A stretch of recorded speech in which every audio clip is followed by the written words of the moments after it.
Hello guys, magandang araw. So ito, si Mrs. hindi pa rin umuwi. 2 araw na siyang hindi umuwi. Sinabihan ko lang siya na umalis siya. Umalis talaga siya.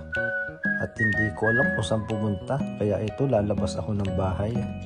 Kaya guys, kung may asawa kayo katulad ng asawa ko, please, huwag niyong sasabihan na umalis.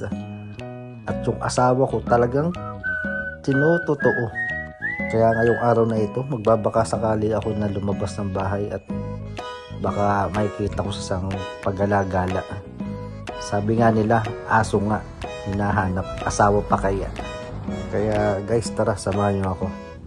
Hahanapin ko yung magaling kong asawa.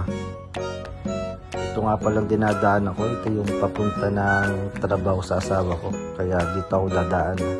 Medyo mapag ngayong araw na ito. Kaya naisipan ko muna magyosi dito at umupo guys. Yun. Sarap talaga magyosi pag malamig. Kaya kung nakikita mo to, Rachel Ann, itong video na to, pakiusap, umuwi ka na. Pag hindi ka pa umuwi, ako babalik ng Dubai. Wala kang dadatnan dito. So kaya ito, time check tayo guys. 11:45 na ng tanghali dito. Ito, naisipan ko nang umuwi. Baka sakaling umuwi na si Mrs. Sana andun na siya. At ito, malapit na ako sa building ng bahay namin. At naisipan ko muna magkape dito. Umorder ako ng cappuccino dyan sa Coffee to Go ng Bako. At dito ako dumaan sa market. Nakakita ko ng Coca-Cola pero mas maganda itong nakita ko. Puro alak.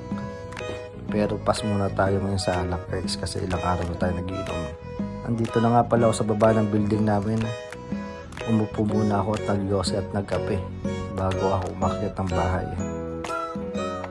So ito, packet na ako. Ito nga pala guys yung chips na para ma-open yung door. Itatap mo lang siya. Yun na. Sabi mag-open na siya, di ba? Magic. So ito, nasa elevator na ako. Sana pagbukas ko ng pinto, andyan yung asawa ko. Sana!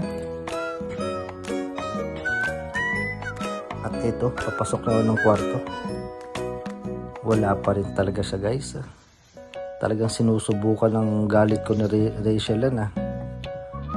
Umuwi ka lang Rachel Ann, makakatakim ka. Subukan mo. Huwag mo akong galitin.